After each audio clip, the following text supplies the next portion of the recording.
Hi friends, ഈ aloe vera plant ഒന്ന് ശ്രദ്ധിച്ച് നോക്കൂ. ഇതിൻ്റെ സെൻറ്ററിൽ നിന്നാണ് തൈകൾ കിളുത്ത് വന്നിരിക്കുന്നത്. അത് നമുക്ക് അതിൽ നിന്ന് സെപ്പറേറ്റ് ചെയ്തെടുത്ത് പുതിയ തൈകളായിട്ട് വളർത്താൻ പറ്റും. നമുക്കത് ഇപ്പോൾ അതിന് 3 തൈകളാണ് അതിൻ്റെ സെൻറ്ററിലുള്ളത്.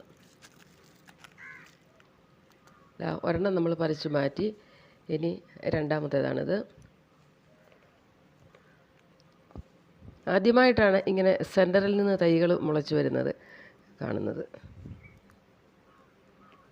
ഇവയെ നമുക്ക് പുതിയ പ്ലാന്റുകളായിട്ട് വളർത്താൻ സാധിക്കും. ഇപ്പോൾ 2 എണ്ണം അടർത്തിയെടുത്ത് നമ്മൾ. മൂന്നാമത് കണ്ടോ, ഒരു ചെറിയ തൈ കൂടെ. അതിൻ്റെ സൈഡിൽ വീണ്ടും തൈകൾ കിളുത്ത് വരുന്നുണ്ട്. അത് മൂന്നാമത്തേത് കുറച്ചുകൂടി ചെറുതാണ്. 3 തൈകൾ ഇപ്പോൾ നമ്മൾ അതിൽ നിന്ന് സെപ്പറേറ്റ് ചെയ്തെടുത്ത് കഴിഞ്ഞു. അതിൻ്റെ ചുവട്ടിൽ നമുക്ക് കാണാൻ കണ്ടോ, സൈഡിലായിട്ട് വേറെ തൈകളും കിളുക്കും. ഇനി നമുക്ക് ഈ 3 തൈകളും നട്ടു കൊടുക്കാം. ഒരു വലിയ ഗ്രോ ബാഗാണ്, അതിനകത്ത് തന്നെ 3 കൂടെ നടുകയാണ് ഇപ്പോൾ കേട്ടോ. പോട്ടിംഗ് മിക്സിന് നേരത്തെ തയ്യാറാക്കി വെച്ചിരിക്കുന്നതാണ്. ഇതിനകത്ത് കുറച്ച് മണലും പിന്നെ മണ്ണും ചാണകപ്പൊടി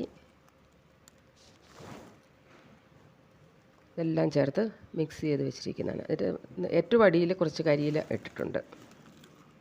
ചകിരിപ്പൊടിയും മിക്സ് ചെയ്തിട്ടുണ്ട് കേട്ടോ. അങ്ങനെ തയ്യാറാക്കിയ പോട്ടിംഗ് മിക്സാണ്. നമുക്ക് അത് 3 അതിനകത്തേക്ക് നട്ട് കൊടുക്കാം.